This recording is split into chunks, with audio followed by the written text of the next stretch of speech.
Hello, this is Gray Hughes. I am making a video today on a story that's been very poorly reported upon nationally. There were 3 women that were found dead in a very small area, like a 3 or 4 block area in Lumberton, North Carolina.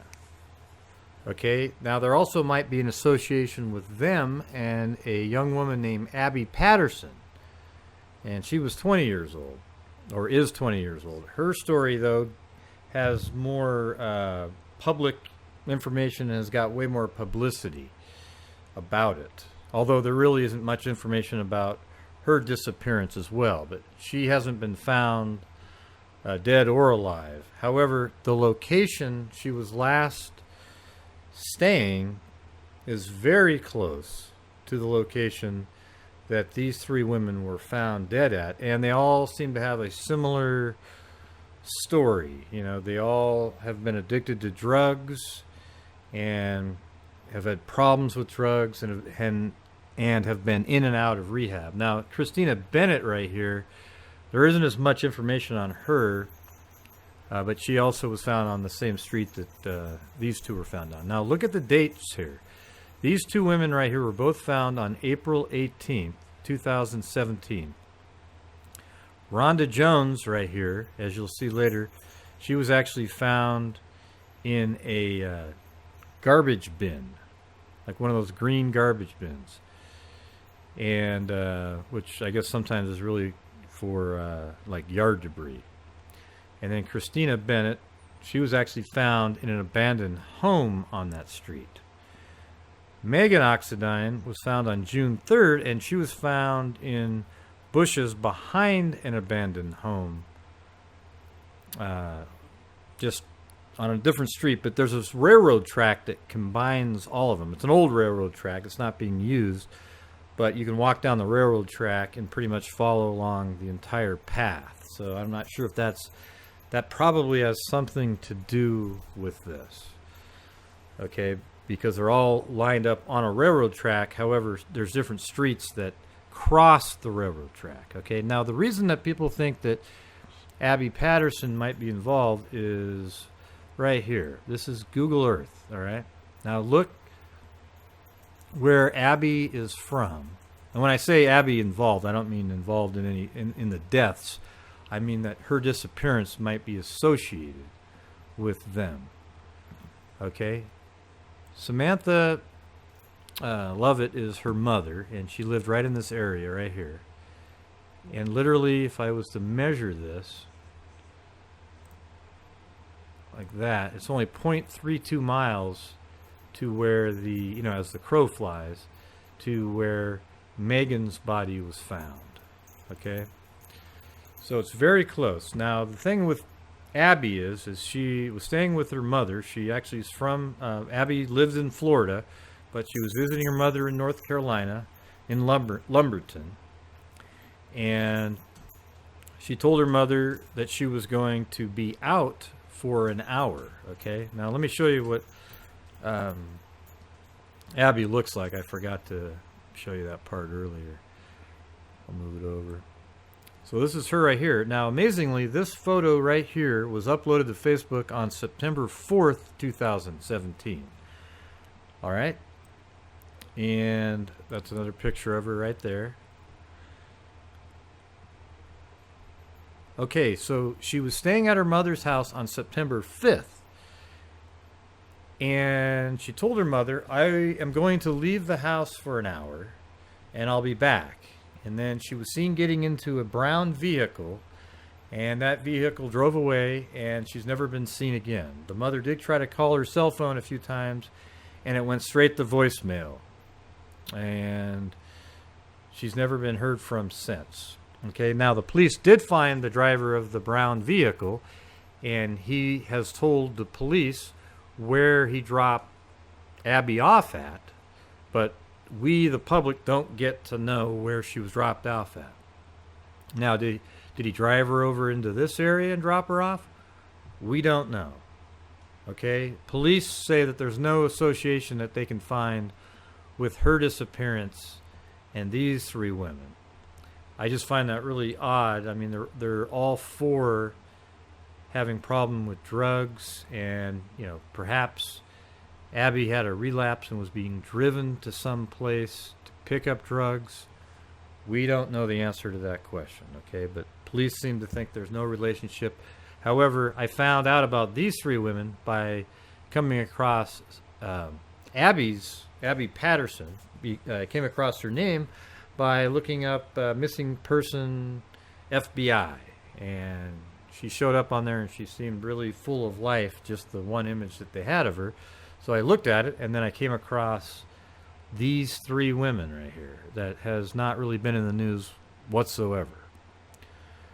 Okay, so let's take a look at some of the news articles about this.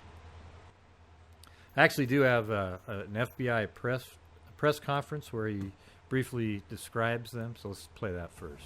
This morning, the FBI is announcing a reward of up to $30,000 for information to determine the circumstances that led to the deaths of Christina Bennett, Rhonda Jones, and Megan Oxendine.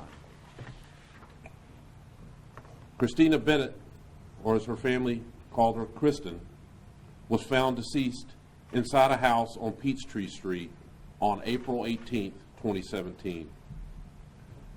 Rhonda Jones was found deceased outside a house on East 5th Street on the same day, that being April 18, 2017. And Megan Oxendine was found deceased outside a house on East 8th Street on June 3, 2017. FBI special agents and local investigators are working closely with the North Carolina Office of the Chief Medical Examiner to fully establish the circumstances surrounding the deaths of each woman. Okay, so as you can see, the FBI described each one. Now, he said that she was found outside of a house, but I think he was just being polite. She was actually found in a trash bin. Okay, and then Megan Oxendine was found on June 3rd, which is about 6 weeks later. Now, what's really interesting about Megan Oxendine, you'll see coming up right here. All right, so let's play this clip from a news video. Is one of the ladies that was found dead yesterday, and many that knew Rhonda well say she was working to get her life back on track. Okay, so while we're watching this, keep in mind this is the first news video when they found the first two bodies in April. I think April 18th, right? Isn't that the date? Let's see. Yeah, April 18th. Okay, so keep that in mind. That's when this video was being shot. Looking for clues in what they call a suspicious death investigation. Police first responded to this home along Peachtree Tuesday morning after a report of a suspicious odor. Well, last week I said it was Thursday when we started smelling it. Everybody was coming through the path and they were smelling it also. Police say a woman's body was found inside the abandoned home, and a second woman's body was found right across the street. Neighbors say detectives pulled the second body from a trash bin. I mean, I don't comprehend stuff like this too good. I don't understand how somebody could do somebody's child, mother, niece like that. Police say both bodies were decomposed and the cause of death is unknown. Friends and various posts from relatives on social media identify one of the victims as Rhonda Jones, a mother with 5 children. Megan Oxendine lives in the area and says Jones was a sweet and good person. I ain't never seen her act out or nothing. She was just quiet. She didn't really mess with too many people. Right. So did you hear that? That's who this is right here. Megan Oxendine. All right. So here she is actually being interviewed. 5 children. Megan Oxendine lives in the area and says Jones was a sweet and good person. Yeah, so amazingly, she was being interviewed about her friend Rhonda in this first news report. But then she ends up being found dead 6 weeks later behind another abandoned house. I mean, I think that's crazy. All right. Now, what I did to locate these homes on Google Earth was to use this footage right here. Okay, now here's one shot that I used just to sort of see where the crime scene is. You see how there's a fence right there, and then a house, crime scene, this tree right here, this railroad crossing. All right, so we're going to load this up and see if we can show you that exact location. All right, so this is it right here. Now, this image right here is 2012. Notice how there's foliage growing on that building. Here's the crossing sign. Here's that tree. And there's the house in the background. You can tell. See the window, longer window, shorter window, longer window. Here's a backwards crossing sign. I mean, of course, every street would have the crossing signs.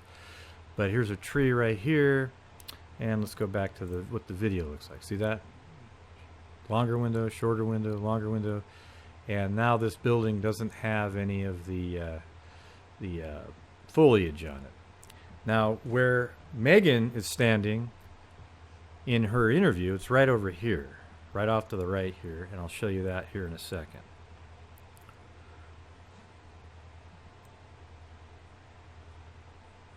So let's find where Megan was standing. Okay, right there. Now here's that same building you see right there with the fence. Okay, and let's do Google Earth, and I think she is standing right here. Now, look how crazy this is. Google Earth, it actually gets confused because it filmed the same street in 2007 and then 2012. So this footage right here is 2007. Okay. So basically, Megan is standing right here when she's being interviewed. And the crime scene basically is this area all around in here. This is not the house that Bennett was found in. Christina Bennett was not found in this house. She was found in this house right here. Now, what's incredible is that Google Earth actually filmed for Street View this little gravel road, just for this little bit. As a matter of fact, it actually stops when you get to the first, right there, see that? You can actually see the end of it. It doesn't keep filming down that street, unfortunately, but it did actually film the house that Christina Bennett was found in. Okay, now let's take a look at this house right here. All right, now let's open up the video. Yeah, right here. This is a better view of it. Now it looks like, since that was 2007, the street view, they tried to put some siding on, a little, I don't know, maybe they're going to build a side shed there. I can't really tell what they were building right there. But this is the same house. Now notice the angle up right there, the window right here, the steps, and everything. Okay, so I'm going to put that up, and there you go. You have it. If we backed up a little bit, you could see that the angle looks a little bit closer. All right, now from this side, you can actually see the side of the house, and that's where that other guy is being interviewed. So let's find that in the video. This guy, that right there is that house right here, and this bush right here, this is 2007. Keep it in mind. That's this bush. So if I was going to say, he was standing probably like right there. And another way to prove this is this. Right there. That's a machine. Now this is 2007, so that lettering isn't there anymore. So maybe the lettering was removed or it was just worn away after 10 years. But notice this container here, the machine, and this pipe. Okay, now let's go back to the footage. There it is. The container, the machine, and the pipe right there. And there's a telephone pole right there. And that would be this telephone pole. Okay, so if he went back to the angle he was shot at, the telephone pole is, in the correct orientation. All right. So that is that location. So this is where Christina Bennett was found. And I believe Rhonda Jones was found in a trash container right here. The police said across the street. Okay, now the FBI guy said outside of a house. Okay, this isn't a house here, this is. So it's possible the trash bin was over here. we do have footage in here that actually shows the there's like a trash bin on the ground. Let me see if I can find that here. So you actually see them doing something with the trash bin. I think her bodies are already removed at this point, but they're putting more stuff into it. It's hard to say though. But when you like, if you actually played the video. Now, if you notice this, there's a chain link fence here, and they've got this plastic bag that they're carrying around, and you see these 3 guys. hours later, 32-year-old Rhonda Jones. Right. And what's amazing is they went to the house after they found the body of Christina Bennett, and then 3 hours later, just looking around, they found Rhonda Jones in a trash bin. So now they're thinking, whoa, that's pretty crazy. All right. And then 6 weeks later, they find the body of Megan Oxendine further down the street. So let's go with that part right now. All right. It's pretty complicated telling this story because there's so many bodies in different locations and then having to prove where each location is. All right. So this is where Rhonda Jones was found in a trash bin, probably just in this area right here. Let's just go with that. Christina Bennett was found in this home. This is that blue house. This is where the man was being interviewed, you know, with the machine on the side of the building right there. And then as we go down the street, Megan Oxendine's body was found. The same person that was in the interview right here was found in bushes behind this house. The front of the house is right there. Okay, so we're going to go down to street view here. And look at, that's the front of the house. All right, so maybe go to that angle. Now let's see what we have in the actual video of it.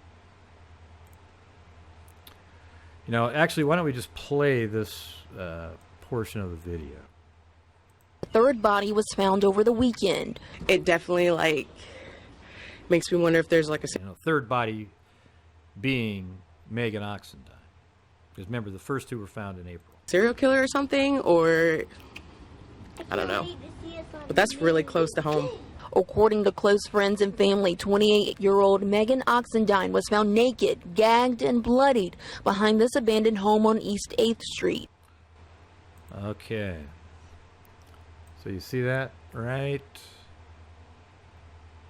Let's back that up a little bit. Right there. So I think, well, I know that is the same house as this house. As a matter of fact, that switch right there proves it. You see that? I got it lined up on this shot, just the way I wanted. So you've got this window overhang here, and basically you don't really need anything other than just to kind of keep going back and forth, and you can see, I mean, even that's the same neighbor's house, everything. So she was found in the backyard. Now, at one point, this house actually had a fence around it. Okay, now you can see that in this street view here. See, there was a fence right there, but that fence is gone. Okay, this house is abandoned, and that fence is not there anymore, and all there are bushes going along here. Now you can see the boy who found her body. They were playing basketball, and they came across Megan's body. It's right back in this area. Now let me see if I can show you what I'm talking about here. In home on East 8th Street. All right. So this is the kid that found her. That's Megan. Year-old Megan Oxendine. McCullum lives across the street from where he discovered the body. He says he and a friend started noticing a foul odor last Thursday while playing basketball in his yard. So that's when I got on my knees and I looked and I had seen like the hip. And then my friend didn't see it, so we walked around the other way. I had moved the bush back, and then that's when he had looked, and he said, "Bro, that's a body." The body was found near railroad tracks that led to an area where the decomposed bodies of two other women were found in April. 32-year-old Christina Bennett was found inside an abandoned home just after 9 a.m. on Peachtree Street near the tracks. About 3 hours later, 32-year-old Rhonda Jones was found outside a house on 5th Street. Okay, so we already know about the other two. But now look where this kid is walking, all right? So if you look at this first part here, this right here, these are those bushes to the side of that house. Okay, now let's take a look at this. See this big tree here, this telephone pole, and then there's a street crossing the tracks right there, and you can see down there. Now I'm going to show you exactly where that is. That's right here. See, there's a telephone pole, a big tree. So right when you're watching that video, he's walking along these bushes, but that fence isn't there in 2017, because this image again is 2012. Okay, so if we go back to the footage, he walks and then McCollum couldn't believe his eyes Saturday morning when he found the body of 28-year-old Megan Oxendine. McCollum lives across the street from where he discovered the body. He says he and a friend started noticing. Okay, and then in some other footage, you can actually see the back of the house. Let me see if I can find right there. See, this is the back of that house. Okay, so you notice how that fence is not there anymore, but that is the back of the house right there. The body was found near railroad tracks. It looks almost like this right here was part of that fence that was removed, but her body was found back over here to the left. That led to an area where the decomposed bodies of two other women were found in April. 32-year-old Christina Bennett was found inside an abandoned home just after 9 a.m. on Peachtree Street near the tracks. About 3 hours later, 32-year-old Rhonda Jones was found outside a house on 5th Street. Jones was the mother of 5 children. The SBI and Lumberton police are calling all 3 cases individual death investigations. We haven't ruled out the possibility that they are connected, but we certainly don't know at this point. We're conducting. See, I think that's so weird when they say, we haven't ruled out that they are connected. Oh, well, how could they not be connected? Can you find me another street in America where you can find 3 bodies on, naked, similar backgrounds of the people that are missing, and then you say, well, we don't know if they're connected yet. I mean, I think that's insane.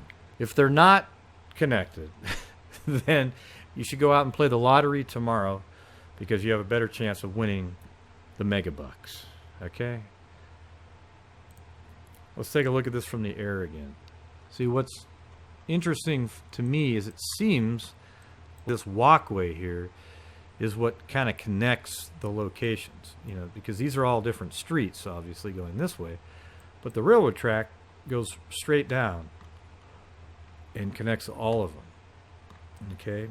Now, I don't know if some of these women were selling their bodies as well for drugs. We don't have an answer to that question, but I have read that this neighborhood here, this area, was very high crime in terms of drugs and prostitution. Okay, and maybe that's why some of these cases don't get reported more. It's a little bit like the Long Island serial killer. Like, that story isn't as big. It is now, but it wasn't as big back then and taken as seriously because all of the victims were prostitutes. Okay, and it's kind of disturbing. I mean, people are people, right? It's ridiculous how the media treats one story different than another. I mean, I don't know. It kind of drives me nuts. But you see, this is a crazy story, everyone. And again, we can remember that Abby Patterson was right here and went missing. And she, too, was addicted to drugs. So did she maybe get dropped off over here to pick up a fix on a relapse? We don't know. That's just speculation. But it does seem strange that she disappeared from the same area that these 3 people were found dead. And I also thought it was absolutely crazy that Megan Oxendine was actually being interviewed right here on the street about the deaths of these 2 people. Okay? Then she ends up dead right here. Okay, so to me it seems like there's a serial killer involved in this one. This doesn't seem random. Now, I guess her body was found naked, gagged and bound. That's what family said. Rhonda was found naked in this trash can, and I don't know anything about how Christina Bennett was found. Okay, there's a lot of information about her that doesn't seem to be out there. Okay, so that's all I got for you. I know it was pretty complicated, but hopefully you have a better feel for this one, and maybe you can look into it yourself. I know Web Sleuth has talked about it. That's only 10 pages long, but mainly they're talking about Abby Patterson. But to me, the crazy part about this case is right here. Okay, now if Abby's connected to it, that's a possibility, but there's no evidence. But it seems like there's a chance because of the drug use and her last known proximity to these other people that were found dead. Okay, so hope that was interesting. It was very interesting to me, just complicated and difficult to explain. All right, so until next time, I'll talk to you later. Bye.